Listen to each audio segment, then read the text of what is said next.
It's day 6 of Unwrap Christmas, and that means we're on Luke chapter 6 today. If you haven't been with us so far, feel free to look back and you'll find the other videos of each chapter if you'd like to hear them read. Otherwise, just catch up by reading yourself. We're going to start from the beginning of Luke chapter 6, and again, I'm reading from the New International Version. One Sabbath, Jesus was going through the grain fields, and his disciples began to pick some heads of grain, rub them in their hands, and eat the kernels. Some of the Pharisees asked, "Why are you doing what is unlawful on the Sabbath?" Jesus answered them, "Have you ever read what David did when he and his companions were hungry? He entered the house of God and, taking the consecrated bread, he ate what is lawful only for priests to eat, and he also gave some to his companions." Then Jesus said to them, "The Son of Man is Lord of the Sabbath." On another Sabbath, he went into the synagogue and was teaching, and a man was there whose right hand was shriveled. The Pharisees and the teachers of the law were looking for a reason to accuse Jesus, so they watched him closely to see if he would heal on the Sabbath. But Jesus knew what they were thinking and said to the man with the shriveled hand, "Get up and stand in front of everyone." So he got up and stood there.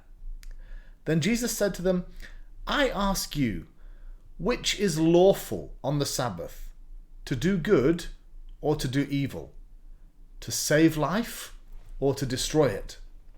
He looked around at them all and then said to the man, "Stretch out your hand." He did so, and his hand was completely restored. But the Pharisees and the teachers of the law were furious and began to discuss with one another what they might do to Jesus. One of those days, Jesus went out to a mountainside to pray and spent the night praying to God.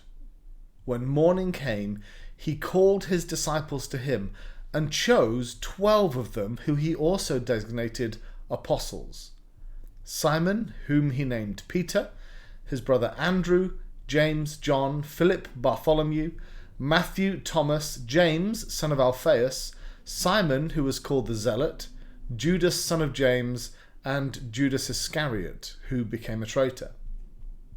He went down with them and stood on a level place.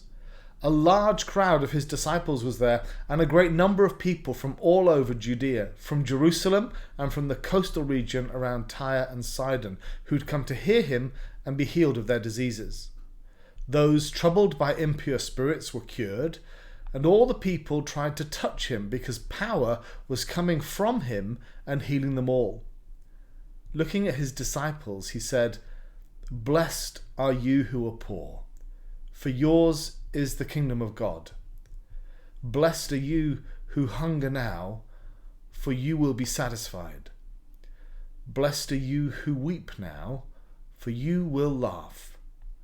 Blessed are you when people hate you, when they exclude you and insult you and reject your name as evil because of the Son of Man. Rejoice in that day and leap for joy, because great is your reward in heaven, for that is how their ancestors treated the prophets. But woe to you who are rich, for you have already received your comfort. Woe to you who are fed well, for you will go hungry. Woe to you who laugh now, for you will mourn and weep. Woe to you when everyone speaks well of you, for that is how their ancestors treated the false prophets. But to you who are listening, I say, love your enemies, do good to those who hate you, bless those who curse you, pray for those who mistreat you. If someone slaps you on the cheek, turn to them the other also. If someone takes your cloak, do not withhold your shirt from them. Give to everyone who asks you, and if anyone takes what belongs to you, do not demand it back. Do to others as you would have them do to you. If you love those who love you, what credit is that to you? Even sinners love those who love them. And if you do good to those who are good to you, what credit is that to you? Even sinners do that. And if you lend to those from whom you expect repayment, What credit is that to you? Even sinners lend to sinners, expecting to be repaid in full. But love your enemies, do good to them, lend to them without expecting to get anything back. Then your reward will be great, and you will be children of the Most High, because He is kind to the ungrateful and wicked. Be merciful, just as your Father is merciful. Do not judge, and you will not be judged. Do not condemn, and you will not be condemned. Forgive, and you will be forgiven. Give, and it will be given to you. A good measure, pressed down, shaken together, and running over, will be poured into your lap. For with the measure you use, it will be measured to you. He also told them this parable. Can the blind lead the blind? Will they not both fall into a pit? The student is not above the teacher, but everyone who is fully trained will be like their teacher. Why do you look at the speck of sawdust in your brother's eye and pay no attention to the plank in your own eye? How can you say to your brother, "Brother, let me take the speck out of your eye," when you yourself fail to see the plank in your own eye? You hypocrite! First take the plank out of your eye, and then you'll see clearly to remove the speck from your brother's eye. No good tree bears bad fruit, nor does a bad tree bear good fruit. Each tree is recognized by its own fruit.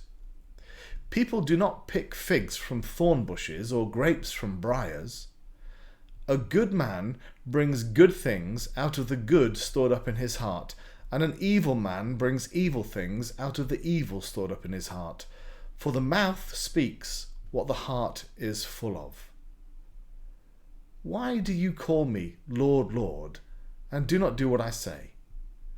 As for everyone who comes to me and hears my words and puts them into practice, I will show you what they're like.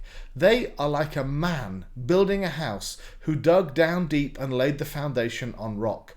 When a flood came, the torrent struck that house but could not shake it, because it was well built.